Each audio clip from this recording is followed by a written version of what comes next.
Ya, selamat siang Bapak Ibu peserta webinar. Hari ini gimana kabarnya? Sudah makan siang? Sudah ya Bapak Ibu? Oke, hari ini kita akan mengikuti webinar Sinarusa dengan berbagi praktik baik pembelajaran berdiferensiasi komunitas belajar SMP Kristen 2 Ebenezer Salatiga. Namun sebelum itu kita akan memulai dengan berdoa. Untuk berdoa, dimohon Ibu Reni Novitasari MPD dapat mengawali kegiatan kita pada siang hari ini dengan berdoa. Ibu Reni, sudah hadir ya Ibu Reni? Baik. Ya, selamat siang Bapak Ibu semua. Sebelum kita melanjutkan kegiatan webinar pada siang hari ini, mari kita berdoa terlebih dahulu agar semua boleh berjalan dengan lancar. Mari kita berdoa. Kami mengucap syukur ya Tuhan, siang hari ini Engkau boleh mempertemukan kami melalui kegiatan webinar online yang diadakan untuk berbagi praktik baik. Kiranya Tuhan bisa memberkati untuk kegiatan webinar ini agar kami yang mengikuti kami boleh belajar untuk kami mengupgrade diri kami untuk berbagi praktik baik, dan kami juga boleh belajar untuk kami terapkan di sekolah kami ya Bapak. Kiranya melalui webinar ini banyak hal yang boleh kami pelajari, dan berkatilah untuk narasumber, untuk Ibu Herlina yang akan menyampaikan. Kiranya Tuhan juga memberkati dengan kuasa Roh-Mu, sehingga Bu Herlina juga boleh menyampaikan setiap materi dengan baik. Dan demikian pula kami sebagai peserta, kiranya kami juga boleh menjadi peserta yang baik, agar kami boleh mendengarkan dan kami boleh mempelajari untuk setiap materi yang diberikan. Terima kasih Tuhan, kami menyerahkan untuk kegiatan webinar pada siang hari ini ke dalam tangan kuasa-Mu. Demi Kristus kami berdoa dan bersyukur. Amin. Sebelum itu Bapak Ibu, saya memberitahu untuk kegiatan pada siang hari ini, saya sudah memberikan link untuk background. Jika Bapak Ibu bisa mengganti background, lebih baik mengganti backgroundnya gitu untuk background webinar. Dan untuk kegiatan kita pada siang hari ini akan ada sertifikat, namun sertifikatnya akan diberikan 5 hari setelah webinar ini selesai. Jadi untuk pengisian absen kami akan berikan di akhir setelah kegiatan webinar pada siang hari ini selesai. Begitu Bapak Ibu. Dan untuk link pertanyaan juga kami akan berikan setelah pemateri selesai memberikan materi. Terima kasih kepada Miss Reni yang telah membuka kegiatan kita pada hari ini. Sebelumnya kita akan mendengarkan sepatah dua patah kata sambutan oleh Kepala Sekolah SMP Kristen 2 Ebenezer Salatiga, sekaligus membuka kegiatan webinar Sinarusa pada hari ini kepada Bapak Yahya Kristanto MPD. Dipersilahkan Bapak.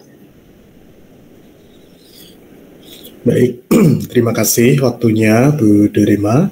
Selamat siang Bapak Ibu semuanya peserta webinar yang saya hormati dan saya banggakan. Puji syukur kehadiran Tuhan, siang hari ini kita bisa bersilaturahmi Bapak Ibu ya. Bersilaturahmi melewati tatap layar. Ya, senang bisa berjumpa dengan Bapak Ibu semuanya. Salam kenal, utamanya yang dari luar kota Salatiga ya, yang bisa bergabung dengan kita. Bapak Ibu yang saya hormati, kegiatan webinar ini adalah salah satu kegiatan kami di Sekolah Penggerak, menjadi sebuah media untuk kami bisa berbagi praktik baik Bapak Ibu. Jadi utamanya pada siang hari ini membahas tentang pembelajaran berdiferensiasi. Saya tahu bahwa model pembelajaran berdiferensiasi ini merupakan sesuatu yang harus kita lakukan, karena kita melihat bahwa kemampuan anak-anak kita itu kan memang berbeda. gaya belajar anak-anak kita itu memang berbeda, sehingga kebutuhan pembelajaran yang kita berikan juga harus berbeda kepada mereka. Sehingga pembelajaran berdiferensiasi ini merupakan sebuah keniscayaan yang harus kita lakukan. Nah, saya juga meyakini bahwa Bapak Ibu juga mungkin sudah melakukan hal ini. Tetapi pada kesempatan ini kami dari SMP Kristen 2 mencoba berbagi praktik baik. Dalam hal ini nanti akan disampaikan oleh Ibu Herlina MPD. Saya mengucapkan terima kasih kepada Bu Herlina yang sudah bersedia menjadi narasumber di kesempatan siang hari ini. Ya, saya kira itu Bapak Ibu. Mudah-mudahan webinar ini bisa memberikan sebuah inspirasi kepada kita semuanya, bisa menambah ilmu bagi kita bersama-sama untuk memberikan pembelajaran yang terbaik buat anak didik kita nantinya. Nah, berikutnya saya akan membuka kegiatan ini dengan pertolongan Tuhan dan seizin Bapak Ibu semuanya, maka kegiatan webinar berbagi praktik baik pembelajaran berdiferensiasi di SMP Kristen 2 saya nyatakan dibuka. Terima kasih, Tuhan memberkati. Saya kembalikan waktunya. Terima kasih kepada Bapak Yahya Kristanto yang telah memberikan kata sambutan dan membuka kegiatan webinar kita pada siang hari. Sebelum kita lanjut untuk mendengarkan materi-materi yang sudah dipersiapkan oleh Ibu Herlina, kurang afdol ya Bapak Ibu kalau kita tidak berkenalan gitu dengan Ibu Herlina sendiri. Sebelumnya saya akan membacakan biografi singkat dari pemateri kita pada siang hari ini. Ibu Herlina Panggabean atau biasa bisa disebut Ibu Herlina lahir di Serang 30 November 1994. Menyelesaikan S2 di Satyawacana Christian University dan memiliki beberapa experience dalam bekerja. Yang pertama, telah bekerja di SMP Kristen BPK Penabur Pondok Indah di Jakarta, dan selanjutnya bekerja di SMP Kristen 2 Ebenezer Salatiga. Untuk experience dalam organisasi, yang pertama, Member of Campus University, Chairman Himpunan Mahasiswa Prodi Matematika, FKIP UKSW, dan yang kedua, Chairman Senat Mahasiswa Fakultas FKIP UKSW. Untuk leadership training, yang pertama ada Komite LDK FKIP di UKSW. Untuk selanjutnya ada Komite Workshop and Conference held by Senat Mahasiswa FKIP UKSW. Dan selanjutnya ada Secretary Math and Education Camp held by Prodi Matematika di FKIP UKSW. Begitu. Selanjutnya kami persilahkan kepada Ibu Herlina. Terima kasih sudah hadir di webinar pada siang hari ini. Saya persilahkan Ibu memberikan materi. Baik, terima kasih untuk Ibu Dora selaku moderator. Shalom Bapak Ibu, apakah suara saya terdengar dengan jelas? Terdengar orang Batak ya. Orang Batak Bu, baru Panggabean. Iya, Horas Bapak, saya orang Panggabean Bapak. Dari Tarutung ini Bu. Iya, saudara kitanya ya Pak ya. Iya, Semua kita saudara. Baik. Ya, puji syukur kami hadiratkan kepada Tuhan Yang Maha Kuasa dalam kegiatan kita webinar pada siang hari ini dapat berjalan. Dan terima kasih juga saya sampaikan kepada Bapak Yahya Kristanto selaku Kepala SMP Kristen 2 Salatiga yang sudah memberikan kesempatan kepada saya untuk bisa menjadi pembicara di webinar kali ini. Begitu ya Bapak Yahya, terima kasih atas kesempatannya. Dan saya juga mau menyapa untuk Bapak Ibu guru hebat yang sudah berpartisipasi dalam kegiatan webinar pada siang hari ini. Selamat siang Bapak Ibu sekalian. Selamat siang. Selamat siang Ya, Ibu. selamat siang. Semoga kita semua dalam keadaan sehat semuanya, Bapak Ibu. Ya, baik. Saya izin dulu terlebih dahulu untuk share screen di materi saya pada kali ini. Di kesempatan kali ini, Bapak Ibu, saya diberikan kesempatan untuk berbagi praktik baik yang sudah saya sampaikan dan saya ajarkan kepada anak didik di SMP 2 Salatiga, terkhususnya di kelas 7. Di sini saya mengajar matematika di kelas 7 dan 8. Nah, untuk share screen-nya sudah terlihat ya Bapak Ibu? Ya. Baik, pada kesempatan ini saya akan mendampingi Bapak Ibu sekalian dalam webinar dalam kurang lebih 1 jam ke depan ya Bapak Ibu, dan di sini saya akan berbagi praktik baik tentang pembelajaran berdiferensiasi. Nah, pada hakikatnya Bapak Ibu, pendidikan yang terbaik sebenarnya adalah bukan hanya pendidikan yang kita berikan secara informatif saja. Informatif ini terdiri dari beberapa materi yang kita berikan kepada anak didik kita, tetapi melainkan pendidikan itu juga bersifat transformatif Bapak Ibu. Apa sih sebenarnya transformatif? Itu adalah perubahan ke arah yang lebih baik ya Bapak Ibu. Untuk pendidikan kita memberikan perubahan kepada siapa? Ke anak didik kita, yaitu berupa mindset, ada karakter, ada kognitif, bahkan ke psikomotorik untuk anak didik kita.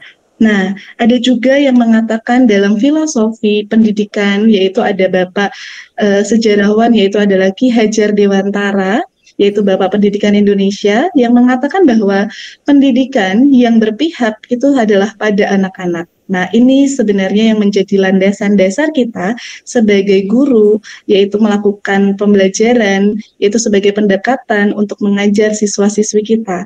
Ya, yang salah satunya adalah dengan metode pembelajaran berdiferensiasi, seperti itu.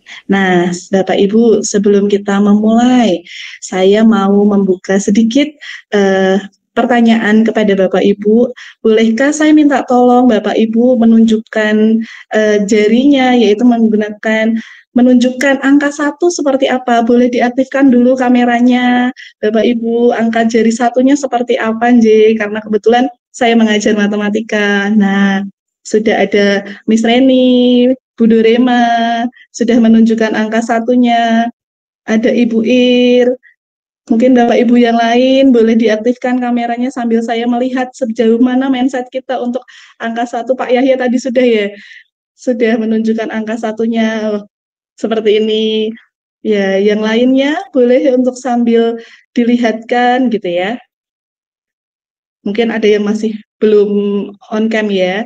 Baik. Nah, Bapak Ibu, dari mindset ini sebagian besar yang saya yakini adalah Bapak Ibu pasti menunjukkan angka 1 dengan jari adalah dengan jari telunjuk seperti ini. Benar ya Bapak Ibu? Nah, disinilah yang harus kita open mindset kita, bahwa sebenarnya anak didik kita itu sangat-sangat beragam, bahkan sangat unik Bapak Ibu ya. Bahkan saya juga ditemuin di SMP Kristen 2 ini berbagai macam background dari sini ya Bapak Ibu. Saya lihat ternyata memang mindset inilah yang sebenarnya harus kita ubah Bapak Ibu. Kita mengajar peserta didik kita bukan hanya mengajar angka, yaitu dengan angka 1, tetapi ternyata juga dalam kehidupan sehari-hari angka 1 bisa seperti ini gitu ya. Kebetulan saya sudah punya putri umur 3 tahun. Saya tanya, "Dek, tunjukin angka 1 seperti apa?" Dia tidak seperti ini Bapak Ibu, ini angka 1 gitu ya. Nah, sebenarnya ini satu jari ibu jari.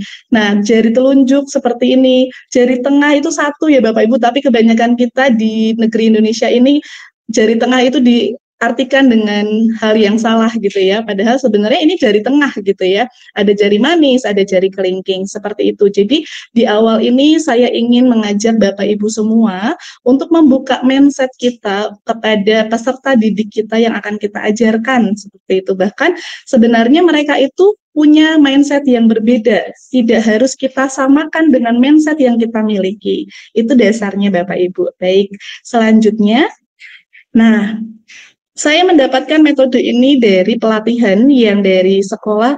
Saya diminta untuk melakukan pelatihan metode gasing selama 2 minggu, yaitu yang dilakukan juga oleh Dinas Pendidikan Salatiga, di mana ternyata saya mendapatkan hal yang baru, Bapak Ibu. Biasanya kita dari SD, dari TK itu diajarkan bahwa angka 1 itu menggunakan abstrak nih Bapak Ibu, langsung angka 1 pokoknya seperti ini, 2 seperti ini. Nah, tapi sekarang harus setidaknya materi itu tidak selalu diberikan dengan abstrak nih Bapak Ibu. Bisa juga menggunakan benda-benda di sekitar kita. Contoh, wah kebetulan saya dapat ini. 1 roti, seperti itu ya Bapak Ibu. Ini contoh ada benda-benda di sekitar kita. Contoh kalau ada di kelas, yaitu ada pulpen, 1 pulpen, atau 1 spidol, seperti itu. Nah, juga yang terdekat dari anggota tubuh kita, yaitu adalah jari. Anggota tubuh jari, 1 seperti itu ya Bapak Ibu. Sekarang coba saya mau minta lagi, angka 1 apakah harus selalu seperti ini? Tidak ya Bapak Ibu, kita harus merubah atau memrefresh mindset kita bahwa angka 1 dalam tubuh jari kita tidak selalu menggunakan jari telunjuk, jempol juga bisa dan lain sebagainya.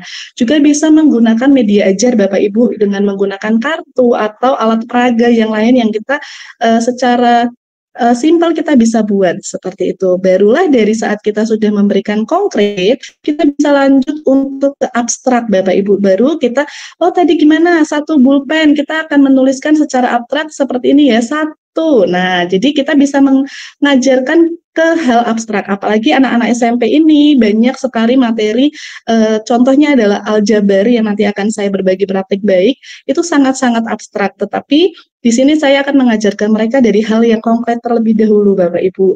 Nah, kemudian ada langkah yang ketiga dalam metode gasing adalah mencongak. Nah, ini mungkin saya waktu SD sering sekali diberikan tes secara lisan atau secara mencongak. Nah, sekarang itu banyak anak-anak yang, hah, apa Miss mencongak?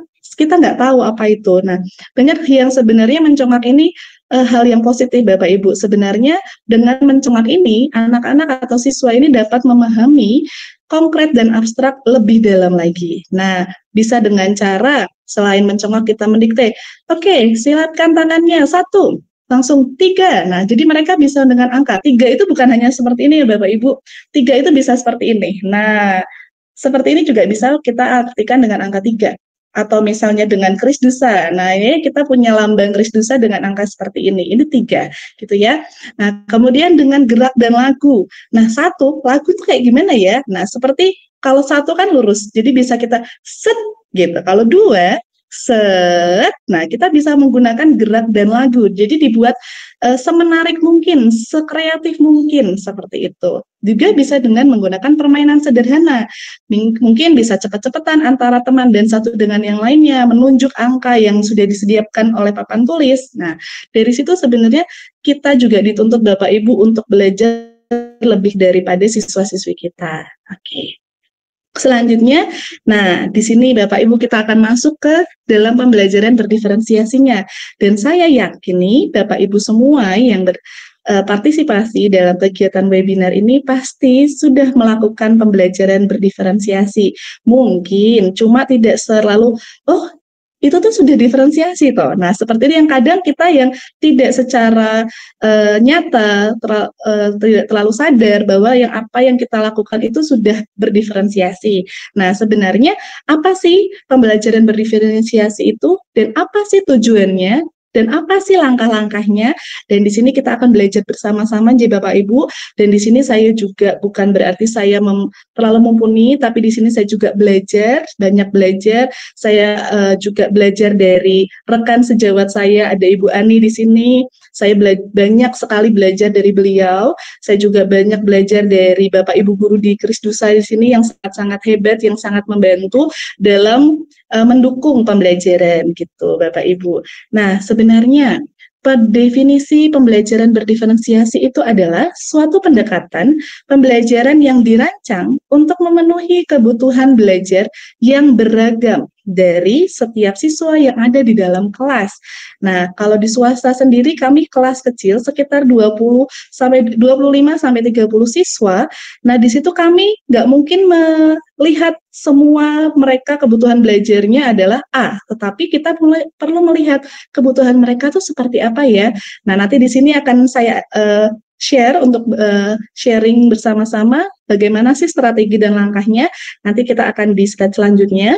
Kemudian tujuan pembelajaran berdiferensiasi. Nah, ini saya ambil dari jurnal yang dilakukan oleh Carol Tomlinson, yaitu adalah seorang pendidik, penulis dan pembicara dari Amerika Serikat yang mengatakan bahwa tujuan utama pembelajaran berdiferensiasi itu adalah menyediakan pengalaman belajar yang relevan, bahkan menantang dan sesuai dengan tingkat pemahaman serta gaya belajar individu. Nah, ini dia Bapak Ibu, sebenarnya kita tidak adil ya Bapak Ibu kalau kita mengajar teacher center kepada anak yang sebenarnya dia tuh sebenarnya udah tahu. Ada yang, oh saya baru tahu. Nah, jadi setiap kemampuan, setiap kesiapan belajar siswa, bahkan dari gaya belajar siswa itu berbeda-beda Bapak Ibu. Nah, sebenarnya ada latar belakang nih Bapak Ibu. Mengapa sih kita perlu melakukan pembelajaran berdiferensiasi? Kita membayangkan Bapak Ibu, bahkan di sini tadi ada Bapak, saya panggil Bapak Sundiaziz, apa Bapak Aziz atau Bapak yang dari Tapanuli Utara? Ya, Bu. Ya, saya boleh panggil Bapak dengan panggilan Bapak Sinten, J. Saya pakai bahasa Jawa. Horas, Bapak. Aduh, Horas. Saya harus kembali, Horas. Saya kembali ke versi Batak dulu.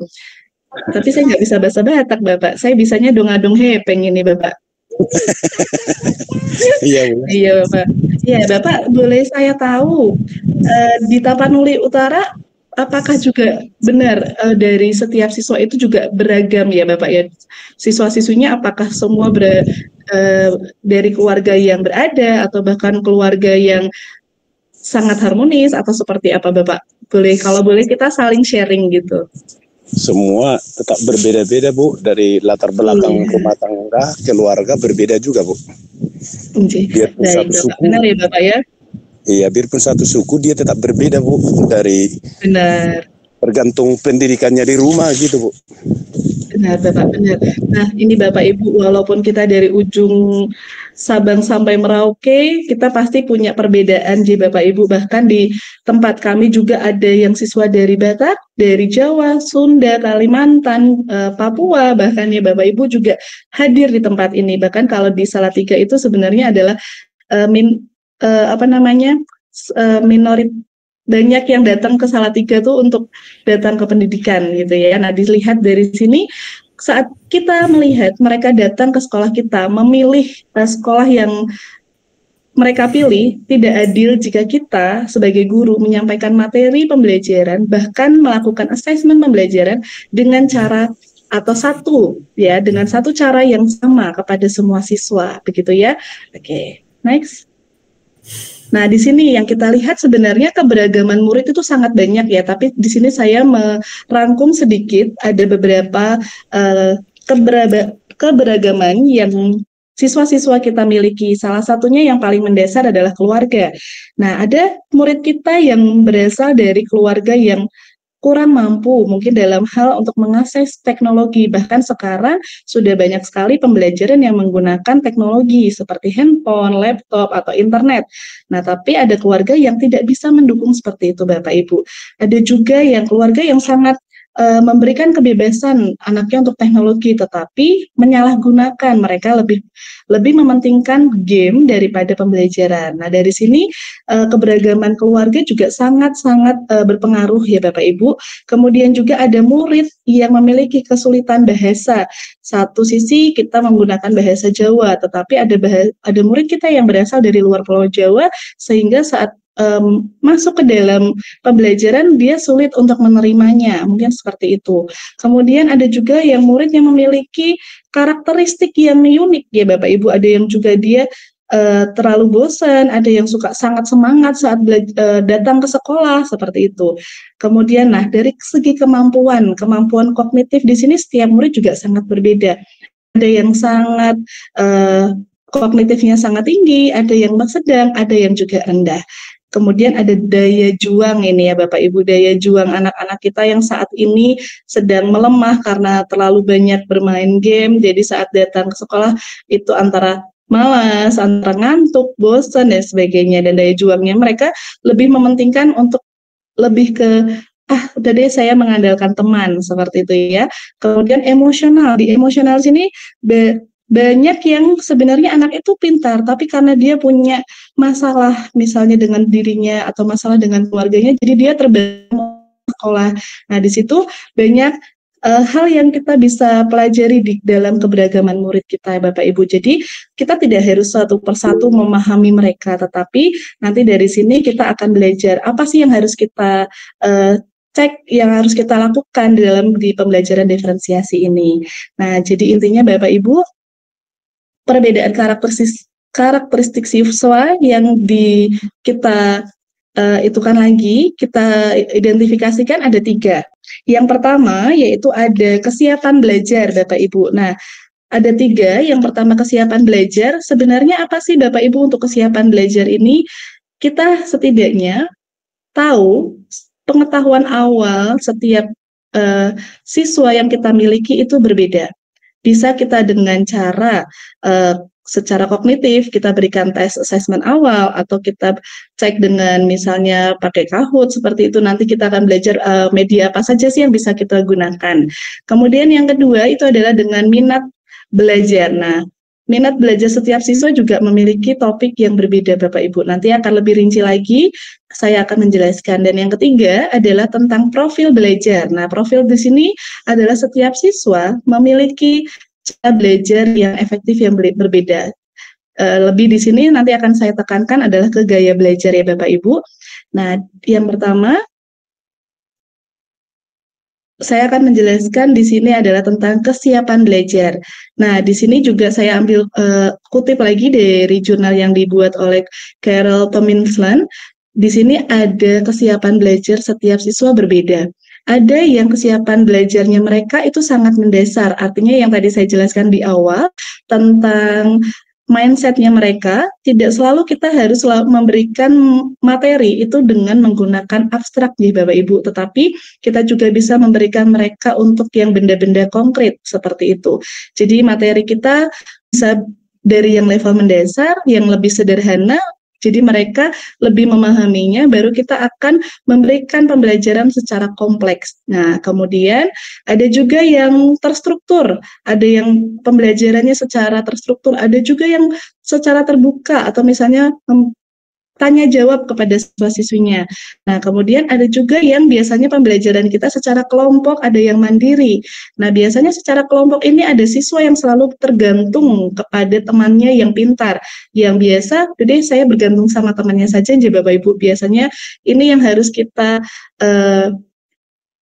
manage bagaimana pembentukan kelompok itu secara adil dan merata. Kemudian ada juga yang saat penerimaan pembelajaran itu secara lambat, ada juga yang secara cepat Bapak Ibu. Jadi ini memang kita harus benar-benar mengecek kesiapan belajar mereka seperti apa. Nah, untuk yang kedua yang berdasarkan tadi minat dan bakat, nah ini Bapak Ibu. Di sini ada juga yang suka atau minat atau gemar dengan bidang seni. Khususnya di matematika, saya di sini bukan hanya mereka membuat seperti hitung-hitungan, mereka harus menghitung X ditambah X seperti apa, tetapi mereka akan saya buat mereka untuk aljabar itu menyenangkan. Bisa dengan merupakan seni bisa dengan menyanyi, mereka buat gerak dan lagu seperti itu. Kemudian ada juga yang kalau misalnya mereka, Miss saya sukanya dengan kebahasaan, yaitu dengan literatur, yaitu saya akan membuat puisi, aljabar adalah, nah seperti itu kita akan berikan kebebasan kepada mereka. Ada juga yang suka dengan teknologi, mereka membuat suatu game tentang materi apa yang akan mereka inginkan. Nah dari sini banyak hal sebenarnya Bapak Ibu yang kalau kita gali lebih dalam, banyak minat-minat yang sebenarnya kita nggak bisa lihat secara dalam, tapi mereka tuh akan mengungkapkan, Miss aku suka ini, Miss aku suka ini, aku buat ini boleh nggak? Nah seperti yang dilakukan di SMP Kristen 2 Salatiga Bapak Ibu, di sini kami sudah melakukan assessment yang juga berdiferensiasi gitu ya. Saya lihat di sini ada beberapa mata pelajaran yang sudah berbeda. Jadi mereka assessment sekarang bukan lagi dengan tertulis atau dengan psikologi yang hanya pencet ABC, tetapi mereka memberikan ruang kepada siswa-siswi yang berbeda dengan bakat minatnya mereka untuk memberikan apa yang mereka dapat yang sudah diajarkan melalui assessment hasil belajarnya. Contoh seperti saya lihat di matematika di sini, saya mengajarkan di kelas 8 adalah tentang Pitagoras. Ada yang membuat komik Bapak Ibu. Nah, di sini saya kaget bahwa ada anak yang suka melukis itu membuat hasil komiknya sangat luar biasa bagus. Ada juga yang membuat media pembelajaran. Media pembelajarannya boleh ada yang bentuknya sejarah tentang Bapak Pitagoras, ada yang tentang pembuktian bahwa C kuadrat itu ternyata dapat dari A kuadrat ditambah B kuadrat. Nah, seperti itu. Jadi hal-hal itu yang harus kita gali, bahkan kita di luar ekspektasi guru gitu ya. Jadi ternyata anak ini sungguh luar biasa. Nah, itu dari situ kita banyak belajar juga dari mereka. Nah, di sini juga ada moda ekspresi mereka, ada beberapa hal yang bisa mereka mungkin dengan drama, ada juga yang tentang membangun dengan display sesuatu ya, hal-hal yang mereka lukis seperti tadi, grafis, abstrak, dan layanan masyarakat. Nah, itu di hal yang kedua, perbedaan karakteristik. Nah, untuk yang ketiga, Bapak Ibu, ada tentang profil belajar. Nah, di sini nanti akan yang saya tekankan adalah tentang gaya belajar. Yang pertama, adalah pengaruh dari lingkungan belajar ya Bapak Ibu. Lingkungan ini sangat berpengaruh. Yang pertama, saat lingkungan di sekolah misalnya ramai atau misalnya terlalu bising, itu juga akan berpengaruh kepada pembelajaran kita. Apalagi kalau misalnya terkhususnya nih saat kemarin musim panas, itu kelasnya sangat sumuk sekali, jadi mereka tidak bisa menangkap pembelajaran itu dengan baik. Atau misalnya saat musim hujan, saat dingin, jadi mereka juga akan terlalu kedinginan, tidak fokus seperti itu juga ya. Pengaruh budaya, dan ini juga yang ketiga adalah yang sering sekali nanti kita pakai untuk dalam pembelajaran diferensiasi adalah tentang gaya belajar Bapak Ibu. Gaya belajar di sini sebenarnya adalah bagaimana sih siswa memilih, memperoleh, memproses, mengingat informasi yang didapatkan. Nah, ada 3 cara, ada 3 gaya belajar Bapak Ibu. Yang pertama, ada gaya belajar visual. Visual itu adalah gaya belajar yang dengan cara melihat. Jadi materi yang kita berikan bisa berupa dengan gambar-gambar, diagram, mungkin dengan peta konsep. Kemudian juga di situ ada beberapa poin yang bisa kita berikan. Misalnya anak-anak diajak untuk membaca buku berilustrasi. Anak juga bisa diajak untuk ke misalnya lab komputer, jadi mereka bisa mengeksplor seperti itu Bapak Ibu. Nah, untuk gaya belajar yang kedua, yaitu adalah dengan gaya belajar auditori. Auditori itu adalah belajar dengan mendengar. Nah, mendengar bisa dengan mendengar penjelasan guru, bisa juga dengan mendengar penjelasan teman saat berpresentasi, atau bahkan mereka juga bisa mendengar dengan menonton video pembelajaran yang diberikan Bapak Ibu guru, seperti itu. Jadi, atau bahkan mereka saat belajar itu juga bisa mendengarkan musik gitu Bapak Ibu. Jadi, banyak sekali gaya belajar yang unik yang mereka miliki. Jadi, nggak selalu kita memberikan pembelajaran hanya melulu kepada teacher center, jadi hanya guru saja yang menyampaikan materi. Jadi kita juga bisa dengan cara memberikan kesempatan bagi siswa-siswi kita untuk feedback gitu ya. Jadi bisa dua arah antara siswa dan guru atau bahkan berpusat kepada anak-anak. Nah, kemudian untuk gaya belajar yang ketiga yaitu adalah gaya belajar kinestetik Bapak Ibu. Nah, gaya belajar kinestetik ini seperti apa? Belajar yang harus dengan melakukan apa ya Bapak Ibu? Gerak ya. Jadi mereka itu tidak bisa duduk diam, yang mereka harus juga bergerak gitu ya, biar mereka tidak merasa bosan. Nah, bergerak ini bukan harus mereka lompat-lompat, lari-lari, tidak, tetapi kita harus berikan yang namanya media interaktif atau misalnya media pembelajaran yang mereka sambil bergerak, sambil melakukan hal-hal yang kita minta. Nanti kita juga akan lihat di sini ada beberapa saya berikan praktik baiknya saat saya lakukan di pembelajaran bentuk aljabar. Nah, di sini Bapak Ibu saya ada analogi secara singkat, secara dasar. Coba kalau kita membayangkan Bapak Ibu, kita punya 3 siswa yang di bawah situ, ada yang di tengah sangat gemoy gitu ya, ada yang di sebelah kirinya itu ada yang sangat imut gitu ya, cungkring, kemudian di sebelah kanannya dia kekar gitu ya.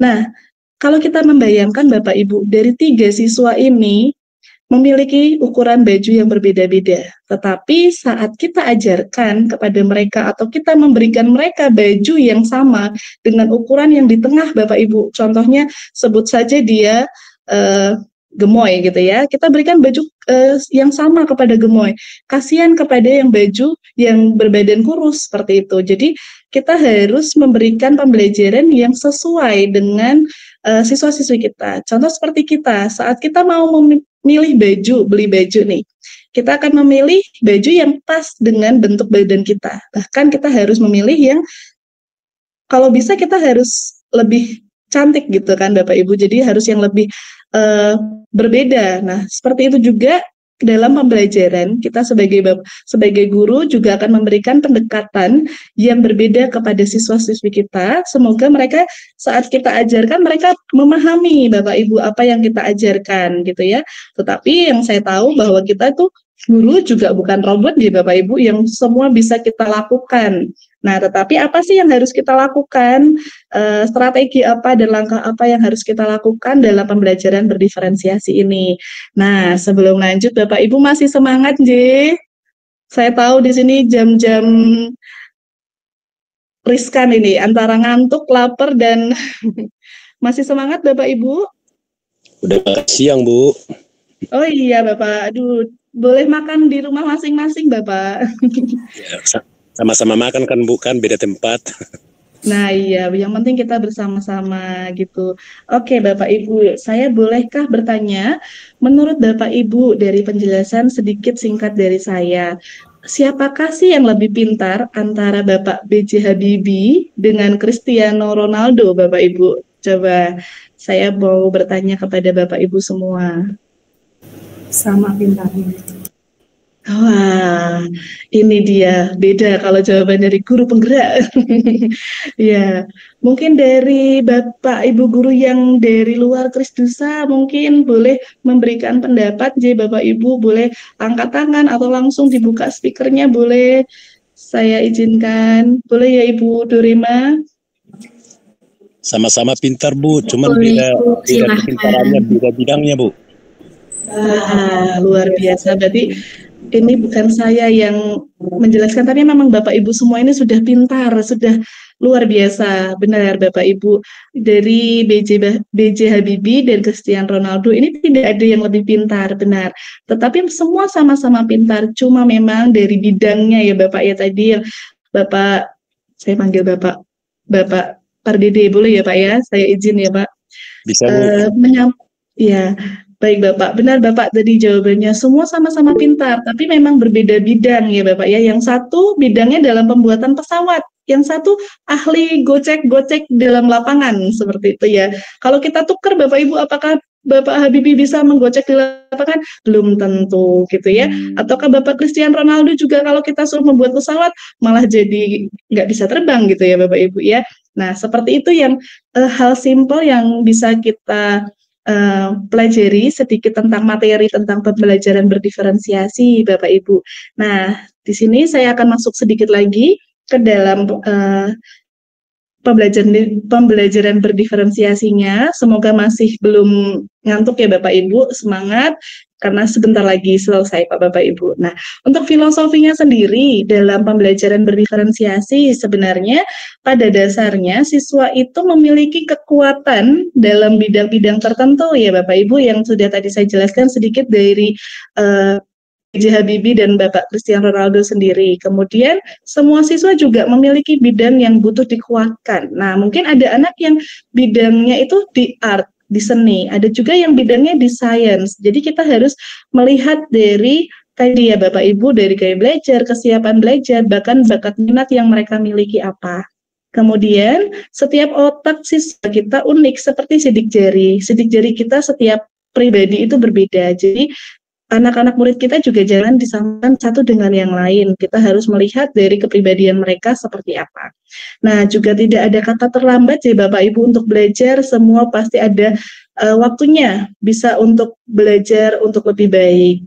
Kemudian ada siswa juga membawa dasar pengetahuan sebelumnya. Mungkin ada dari SD yang unggul, mungkin dari situ mereka jadi lebih unggul dan mereka mengajarkan teman-temannya. Kemudian di sini juga ada emosi, perasaan, dan sikap yang berpengaruh juga dalam pelajaran.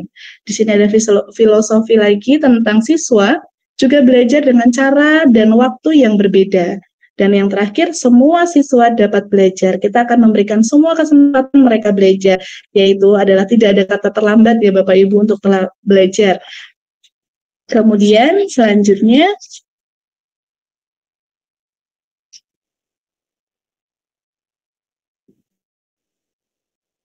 nah, baru kita akan lanjut ke dalam apa sih yang harus kita lakukan Bapak Ibu yang dalam pembelajaran berdiferensiasi. Ada 3 strategi ya Bapak Ibu, jadi kita nggak usah harus mengetahui semua bakat minat mereka, tetapi kita bisa melakukan dengan 3 cara strategi ini.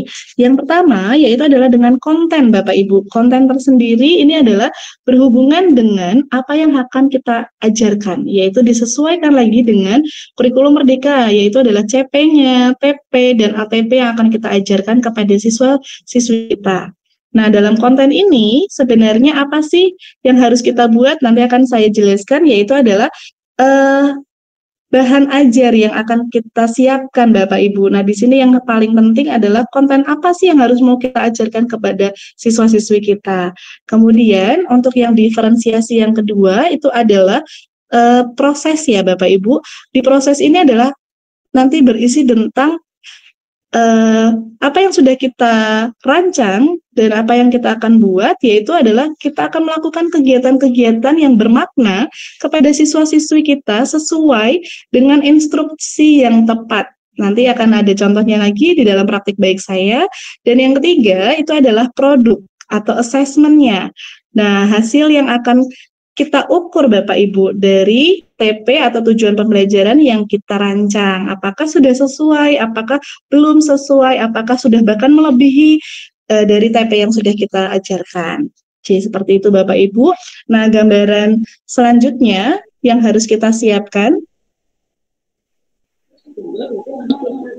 Nah, gambarannya yaitu adalah yang guru lakukan apa ya Bapak Ibu? Yang pertama, yang pasti yang berkaitan dengan materi yaitu adalah bahan ajar, yaitu adalah modul ajar, atau juga bisa dengan media ajar kita, atau misalnya nanti pakai media apa ya, mau pakai Canva kah, atau mau pakai PPT kah. Nah, itu yang akan kita buat di awal.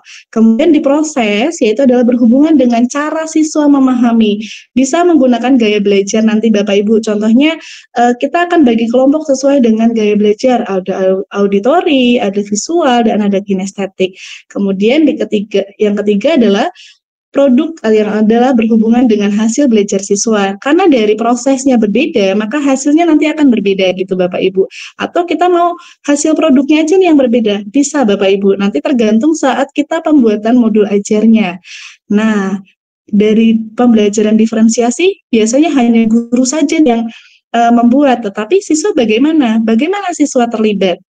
Nah, dari sini guru yang harus memetakan juga Bapak Ibu, memetakan mereka kebutuhan dasar belajar mereka itu apa.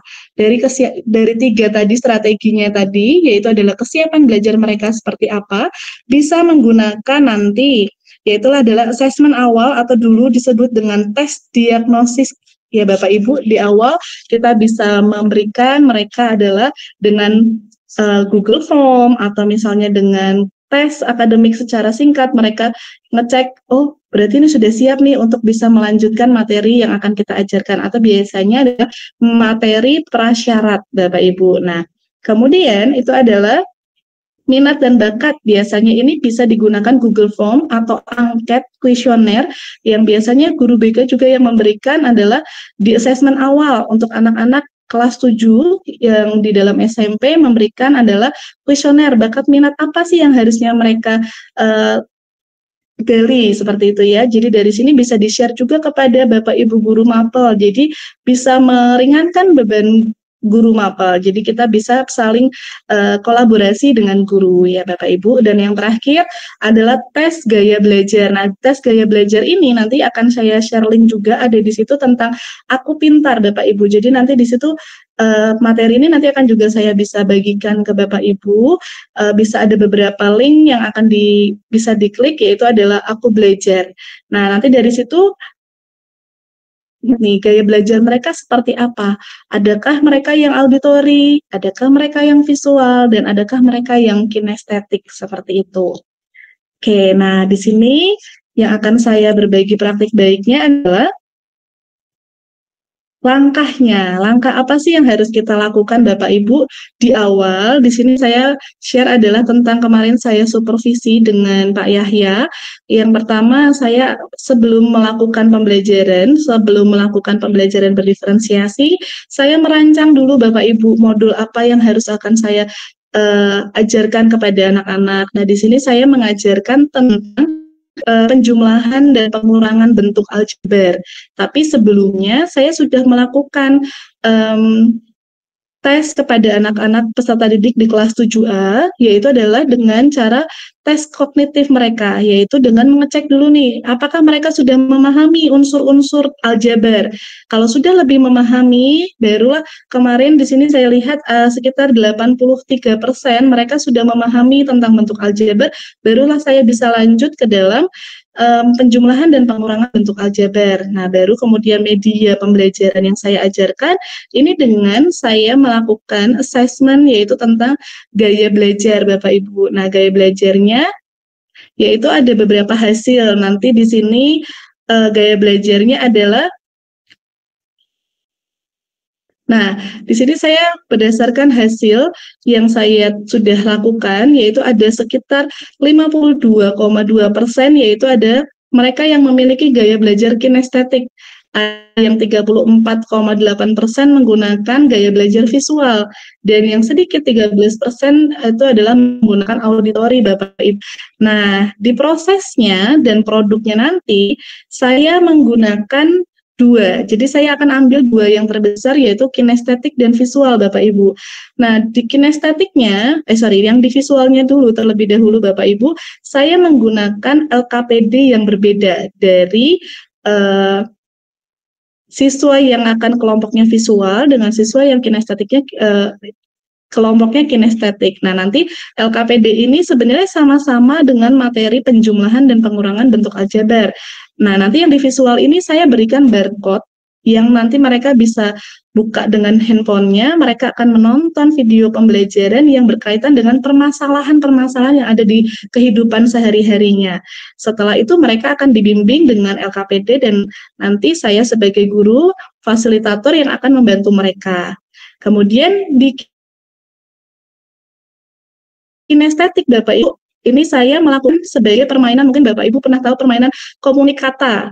Nah, itu nanti mereka akan bermain secara kelompok, mereka akan baris untuk memberikan dari belakang, memberikan kode, dan mereka akan memberikan yuk lanjut gitu kan, seperti itu. Mereka akan mengerjakan soal yang sudah diberikan. Nah, nanti setelah itu nanti LKPD-nya juga akan saya share Bapak Ibu. Dari sini kita bisa kira-kira gitu ya Bapak Ibu, oh pembelajaran apa yang harus kita lakukan Bapak Ibu untuk membuatnya. Saat ini sudah akan terbantu sekali dengan pembelajaran teknologi AI ya Bapak Ibu ya.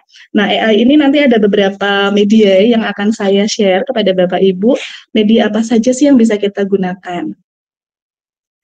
Nah, ini adalah modul ajar yang saya buat. Nanti saya akan secara singkat saja ya Bapak Ibu menjelaskan di dalam kegiatan pendahuluan di sini. Nah, saya dibantu juga oleh Bapak Yahya ini sebagai dokumennya. Di sini pertama diawali dengan berdoa Bapak Ibu ya. Kemudian saya mengecek kehadiran siswa-siswi peserta didik. Kemudian mengecek perlengkapan yang diperlukan, kemudian nanti juga akan saya informasikan dulu tujuan apa yang harus kita lakukan pembelajaran hari ini, langkah-langkahnya, bahkan nanti dengan hasilnya, ya, kontennya dan produk yang harus mereka lakukan apa. Nah, kemudian di sini saya sedikit lagi memberikan stimulus dengan game word world, yaitu dengan unsur-unsur aljabar. Nah, di sini kemudian kegiatan intinya. Di sini saya mengajak mereka untuk bernyanyi Bapak Ibu ya tentang aljabar, yaitu dengan gerak dan lagu supaya tidak terlalu tegang, tidak terlalu karena aljabar ini momok banget bagi anak-anak SMP kelas 7 yang dari SD ke SMP langsung, Miss kita belajar aljabar ngapain ya? Tenang, kita akan belajar secara asik seperti itu. Jadi mereka dari situ langsung mulai tertarik dengan aljabar gitu Bapak Ibu. Nah di sini juga saya memberikan ada sedikit suatu permasalahan, jadi video menonton video tentang permasalahan, kemudian kita saling bertukar pikiran, saling memberikan feedback seperti itu dan menanggapi. Oke, kemudian selanjutnya di kegiatan inti yang kedua adalah mereka saling bertanya antara tentang tayangan video tersebut, dan di sini juga ada siswa yang saya minta untuk memberikan responnya dalam video yang diberikan. Apakah sudah memahaminya? Baru dari situ untuk kegiatan ketiga, Bapak Ibu, di sini mereka langsung saya bagi secara kelompok yang sebelumnya sudah saya bagikan. Jadi saat mereka sudah mengisi gaya belajarnya, sudah saya bagikan kelompoknya, yaitu saya bagi dua, kinestetik dan visualnya, Bapak Ibu. Nah, di sini saya bagi secara gaya belajar dan bahkan LKPD-nya juga saya bedakan. Jadi nanti saat proses konten dan nanti produknya juga berdiferensiasi Bapak Ibu. Nah, di sini ada beberapa hal saya menjelaskan dulu tentang LKPD-nya, mereka baru mengerjakan. Nah, ya ini yang kedua, ini fotonya adalah mereka yang kelompok auditori. Mereka yang scan barcode yang sudah saya berikan, mereka menonton video seperti itu. Nah, di sini LKPD-nya Bapak Ibu contohnya yang saya berikan kepada anak-anak peserta didik, ini adalah kelompok yang visual, Bapak Ibu. Jadi barcode-nya situ, kemudian mereka akan mengerjakan tentang penjumlahan aljabar yang secara real. Contohnya di situ adalah ibu membeli sebuah rambutan di dalam keranjang, ada di dalam kardus, dan ada yang tidak diberikan packaging gitu ya Bapak Ibu. Nah, itu mereka akan menjumlahkan. Kemudian mereka juga menyelesaikan kegiatan yang kedua adalah labirin. Labirin yang di dalamnya ada bermacam-macam buah yang kita sudah berikan dengan variabel-variabel yang ada. Oke, kemudian LKPD yang selanjutnya adalah LKPD kinestetik Bapak Ibu. Nah, di sini yang mereka akan melakukan dengan game komunikata. Jadi akan sudah saya berikan media pembelajarannya yang dibantu dengan ketua kelompok, mereka yang membuat juga saya bantu dengan media. Ini ada sedotan Bapak Ibu, sedotan warna-warni yang nanti diibaratkan dengan variabel A, B, dan konstantanya. Habis selesai ini, kurang lebih sekitar 5 menitan, baru mereka melakukan gerak. Nah, ini kinestetik itu mereka melakukan sesuatu pembelajaran yaitu membuat puzzle peta Indonesia. Jadi tetap harus mengerjakan gitu ya Bapak Ibu ya. Selanjutnya, nah, setelah mereka melakukan kegiatan berdiskusi bersama dengan teman-teman kelompoknya, mereka akan mempresentasikan hasil. Karena proses dan konten mereka berbeda, maka juga akan menghasilkan produk yang berbeda juga, Bapak Ibu. Produknya ini sesuai dengan kelompoknya mereka masing-masing dan hasilnya mereka masing-masing. Nah, dari sini nanti perwakilan kelompok kinestetik yang maju, visual yang maju akan menyamakan apakah sama atau berbeda dengan kelompok yang lainnya, seperti itu. Kalau ada yang berbeda, mereka akan memberikan saran gitu ya, seperti itu. Jadi mereka saling berbagi kepada teman kelompok yang lainnya. Nah, dan jangan lupa Bapak Ibu di akhir yang dalam kegiatan pembelajaran yang selalu kita lupa, yaitu adalah tentang refleksi pembelajaran. Jadi selama pembelajaran di awal, tengah kelompok sampai dengan akhir, apa sih yang mereka rasakan? Nah, mereka merasakannya dengan menggambar ekspresi mereka, senang, sedih, gembira, atau ngantuk, seperti itu Bapak Ibu. Jadi puji Tuhan sepanjang pembelajaran mereka merasa happy, bahkan kayak mereka tuh kayak gak belajar gitu Bapak Ibu ya. Nah, di sini nanti ada video yang akan saya tampilkan sekitar 1-3 menit, nanti mungkin bisa sambil dilihat nih Bapak Ibu.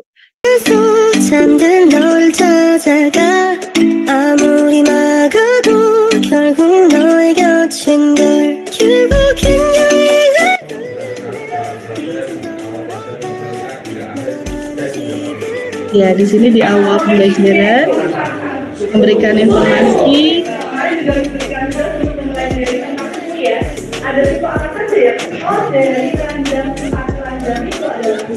Di sini juga ada review sedikit tentang prasyaratnya. Kemudian saya berikan juga game Kahoot di awal, dan mereka bisa scan barcode dengan menggunakan HP mereka.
Ya, ini Bapak Ibu jelas video ya yang saya sampaikan.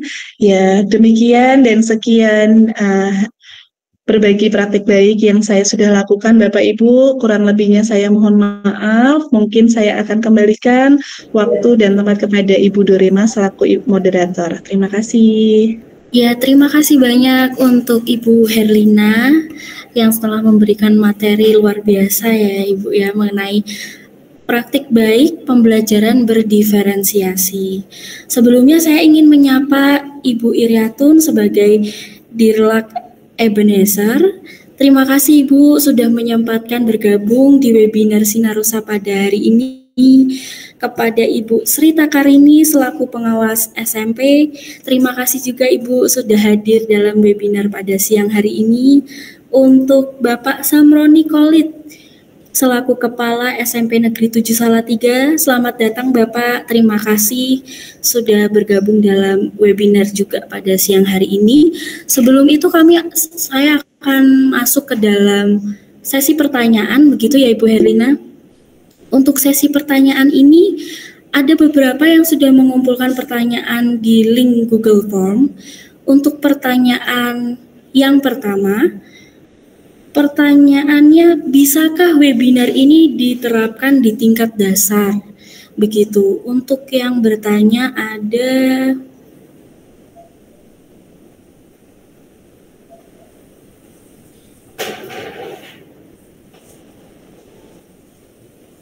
ya, bisakah Ibu webinar ini diterapkan di tingkat dasar? Untuk menjawab silahkan Ibu Herlina bisa menjawab.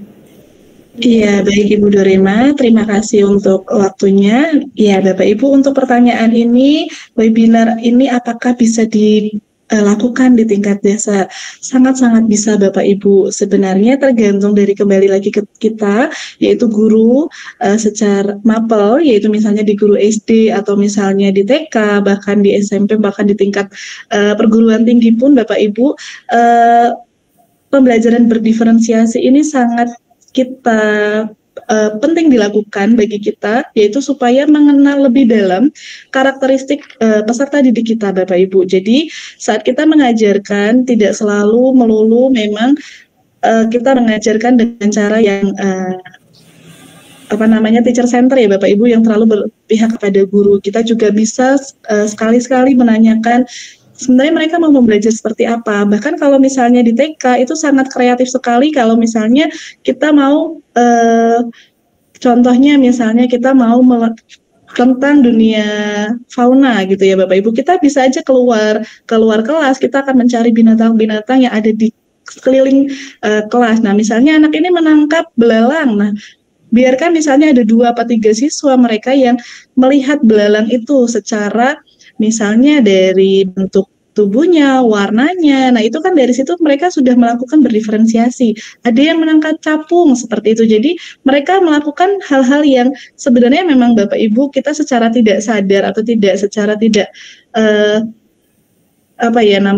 sadar itu Bapak Ibu bahwa kita tuh sebenarnya sudah melakukan pembelajaran berdiferensiasi gitu. Dan memang yang saya inginkan lagi, pembelajaran berdiferensiasi ini memang tidak selalu kita harus lakukan di setiap subbab materi kita ya Bapak Ibu. Memang kalau kita melakukan kayak gini juga, satu, anak-anak juga akan selalu bosan, kita juga akan terlalu lama gitu ya Bapak Ibu, karena memang pasti ada tetap materi yang kita sampaikan, ada juga dengan pembelajaran berdiferensiasi ini. Seperti itu Bapak Ibu, mungkin sudah cukup membantu, atau mungkin dari Pak Yahya atau dari Bapak Ibu yang lain juga mau menambahkan, sangat boleh Bapak Ibu, karena ini hanya praktik sharing praktik baik gitu ya Bapak Ibu, karena di sini saya juga sama belajar.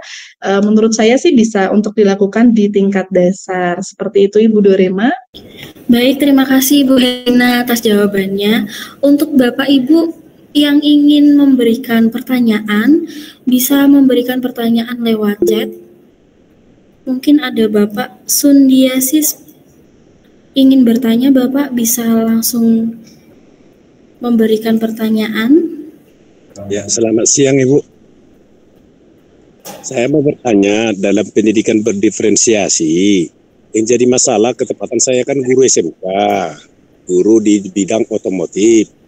Yang jadi masalah bagi siswa untuk masalah minat dalam hal belajar, hanya siswa itu berminat untuk praktek, untuk pelajaran yang lain, adaptif, normatif, matematika, dan pelajaran yang lain yang bukan praktek, orang itu tidak minat gitu Bu. Jadi masalah sama pendidikan yang lain gitu, maunya praktek aja. pelajaran yang teori dia nggak mau gitu, nggak minat, ngantuk gitu. Gimana kira-kira Bu? Sekian Bu. Iya, baik Pak. Pertanyaannya mungkin saya bisa ulangin. Mungkin di kehidupan sekarang ini ya, anak-anak lebih suka prakteknya. Kalau teorinya itu kurang diminati gitu. Bagaimana kira-kira Ibu Herlina cara mengatasi supaya pembelajaran berdiferensiasi ini bisa diterapkan gitu, tidak hanya diterapkan pada saat praktek saja, tapi semuanya bisa komplit gitu, antara praktek dan teori semuanya seimbang, begitu ya Pak ya? Iya Bu, dengan masalah apanya Bu? Kalau teori kejuruannya orang itu minat, dalam misalnya bidang matematika, IPS, dan bidang bahasa Indonesia, PPKN, orang itu nggak minat lagi begitu Bu, dalam hal belajar teorinya. Baik, terima kasih Bapak. Untuk Ibu Herlina mungkin bisa memberikan jawaban. Iya, baik Bapak. Terima kasih atas pertanyaan yang diberikan. Waduh, saya luar biasa ini tersanjung. Guru SMK ya, memang agak sulit memang ini untuk siswa-siswi SMK ya Pak ya, karena mereka merasa sudah pelajaran itu saya sudah bisa gitu ya Bapak ya. Nah, begini Bapak. Untuk materi yang terlalu teoritis, memang sekarang itu kita sudah terbantu dengan ada yang namanya teknologi AI, Bapak. Nah, kita bisa memanfaatkan teknologi itu. Mungkin yang seperti saya sampaikan, saya mengajarkan materi matematika bentuk aljabar, Bapak Ibu. Nah, di sini aljabar itu kan juga terlalu abstrak. Nah, kita bisa mencari yaitu permasalahan yang dalam kehidupan kita sehari-hari yang nyata. Bisa juga kita kalau misalnya kita bingung, sudah mentok, nggak bisa cari lagi, kita bisa yang namanya menggunakan bantuan AI, Bapak Ibu. Nah, itu salah satunya saya juga belajar dari teman rekan sejawat saya. Di sini juga salah satunya Ibu Dorema selaku moderator kita juga sangat ahli dalam pembelajaran AI, Bapak Ibu ya. Nah, di sini salah satunya ada ChatGPT, Bapak. Di sini bisa kita minta bantuan kepada AI. Contoh, kita bisa langsung masukkan pembelajaran apa yang akan kita lakukan. Contoh di SMK adalah tentang otomotif ya, Bapak ya. Misalnya ya, bagaimana cara saya mengajarkan teori otomotif? Nah, nanti di situ akan banyak muncul keluar hal-hal yang menarik, Bapak Ibu. Misalnya mungkin dengan ditambahkan dengan cara pembelajaran berdiferensiasi. Juga bisa dengan menggunakan gamma ini, Bapak ya. Jadi banyak hal yang kita bisa gunakan dalam perangkat teknologi AI ini. Juga ada Edpuzzle, juga kita bisa menggunakan di sini Canva. Kalau misalnya materi kita kurang menarik, kita bisa menggunakan Canva seperti yang saya gunakan ini, Bapak. Jadi kita buat yang semenarik mungkin. Jadi anak-anak tidak terlalu lagi bosan gitu ya. Atau bahkan mereka disuruh membuat Canva-nya itu juga boleh, Bapak, gitu ya. Nah, di sini juga PPT sekarang sudah di-upgrade yaitu dengan menggunakan kelas point. Jadi saling interaktif. Jadi saat Bapak menyampaikan materi PPT di kelas, mereka langsung pakai HP menjawab gitu. Jadi tidak lagi bosan dan mereka tidak lagi yang namanya tidak tertarik dengan pembelajaran teoritis gitu. Nah, juga bisa gunakan game Bapak Ibu, Bapak. Di sini juga ada game, yaitu dengan game Quizzes, ada Wordwall, ada Kahoot, ada Educaplay. Nanti ini bisa Bapak screenshot atau nanti materi ini akan saya bagikan nanti saat ada grup WA ya Pak. Nanti juga akan disampaikan, mungkin bisa berbagi untuk aplikasi-aplikasi yang AI yang akan dilakukan ini. Begitu Bapak dan Ibu Dorema, terima kasih untuk waktunya. Baik, terima kasih. Bagaimana Bapak, apakah sudah terjawab pertanyaannya? Semoga sudah terjawab ya Pak. Kira-kira gini Bu Dorema kan, ketepatan saya kan ketua jurusannya, pas pelulusan gitu, jadi bermasalah dengan guru bidang studi yang lain. Kalau dia mata pelajarannya produktifnya, yang otomotifnya, tidak bermasalah, orang itu paling sor di situ. Pelajaran yang lain itu matematika, PPKN dan bidang studi yang adaptif normatif lagi tuh. Orang itu nggak minat gitu. pas pelulusan padahal hasil dari yang kita mengajar itu kan ada hasilnya kan yang dicapai kan gitu Bu. Gara-gara bidang studi yang lain padahal nggak bisa juga, cuman otomotifnya yang tercapai, pelajaran yang lain nggak tercapai, nggak bisa juga dia lulus gitu. Betul Pak. Jadi sebenarnya itu kembali lagi kepada kita sebagai pendidik ya Pak. Itu kita harus memang balance ya Pak antara ya mengaktifkan pembelajaran berdiferensiasi itu pentingnya seperti itu Pak. Jadi kalau kita mempraktekkan antara teori dan mungkin anak-anak itu kan sukanya tidak hanya selalu teori. Kita bisa kaitkan dengan hal-hal yang lain. Nah, itu tadi sudah dijelaskan sama Bu Herlina ya beberapa cara supaya anak-anak itu bisa lebih tertarik dengan pembelajaran dengan mengikuti era zaman sekarang. Karena anak-anak sekarang itu lebih pintar teknologinya gitu Pak. Jadi kalau jadi kalau kita kalah itu sebaiknya tidak boleh gitu, karena kita sebagai pendidik ya kita harus lebih maju juga, lebih berani maju, lebih bisa berpikir. Kalau teknologinya maju ya kita harus selalu berkembang, begitu Bapak. Mungkin Bapak Ibu ada yang ingin bertanya lagi?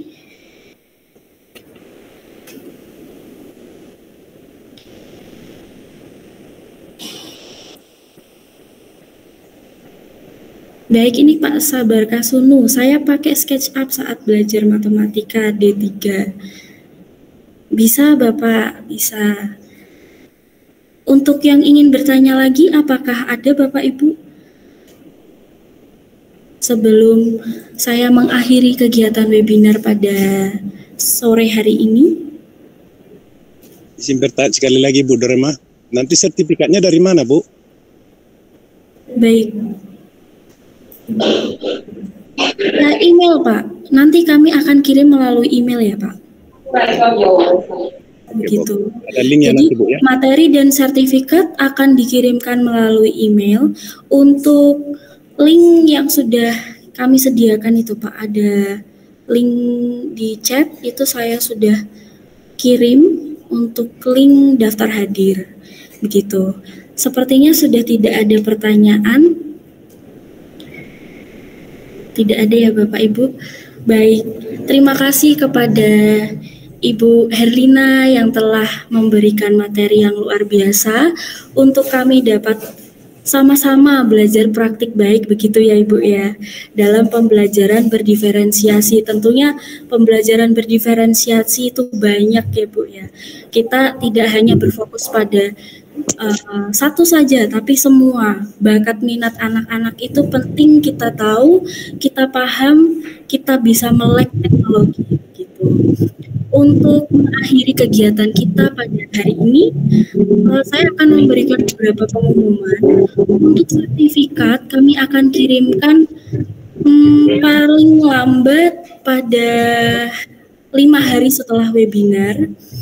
Untuk sertifikat dikirimkan melalui link dan materi juga untuk sertifikat dan materi kami kirimkan melalui email sesuai dengan daftar hadir. Itu ya Bapak Ibu.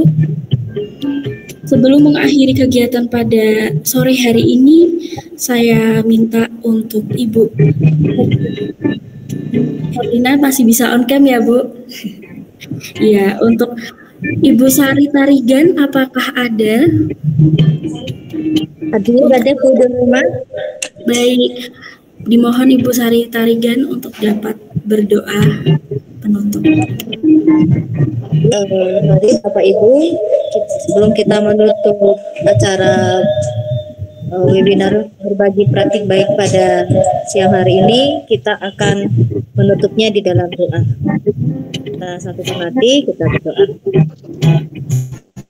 Terima kasih ya Tuhan, kami ucap syukur ketika waktu ini kami boleh sama-sama belajar bersama Bu Herlina dalam berbagi praktik baik bagaimana pembelajaran berdiferensiasi. Biarlah Engkau yang menolong setiap kami ketika mengikuti kegiatan ini. Engkau juga yang menyertai Bu Herlina dan kiranya Tuhan yang memberkati apa yang boleh disampaikan ini boleh menjadi pembelajaran juga buat kami para guru, sehingga ini menjadi pengalaman buat kami untuk boleh kami lakukan, untuk kami kerjakan sebagai profesi kami sebagai seorang guru, bagaimana kami boleh menerapkan pembelajaran yang berdiferensiasi kepada peserta didik kami. Ya Tuhan, kami juga mohon ampun ketika dalam penyelenggaraan ini juga terdapat kesalahan, terselip dosa, biarlah Tuhan yang mengampuni dan memperlakukan kami, hingga juga melalui acara ini kiranya Tuhan yang memberkati dan memuliakan. Terima kasih Tuhan Yesus, kami serahkan kehidupan kami selanjutnya ke dalam tangan pengasihan-Mu, di dalam nama Yesus kami berdoa. Amin. Terima kasih untuk Ibu Sari yang telah memimpin dalam doa. Baik, dengan ditutupnya kegiatan pada sore hari ini, maka webinar pada sore hari ini telah selesai. Terima kasih kepada Bapak Ibu yang telah menyempatkan untuk bergabung bersama webinar Sinarusa pembelajaran praktik baik untuk pembelajaran berdiferensiasi. Kami tunggu kegiatan webinar Sinarusa di lain waktu. Semoga Bapak Ibu bisa mendapat pembelajaran yang lain. Begitu. Terima kasih Bapak Ibu. Sebelumnya kita mau on cam dulu ya Bapak Ibu untuk dapat difoto. Mari, bisa dibuka kameranya Bapak Ibu untuk bisa difoto. Ya, 1, 2. Oh, sebentar. Masih ada yang belum ini. Baik. 1, 2, 3. Satu kali lagi Bapak Ibu. 1, 2, 3. Baik. Terima kasih Bapak Ibu atas waktunya. Sampai berjumpa di webinar Sinarusa berikutnya. Tuhan Yesus memberkati. Terima kasih. Terima kasih.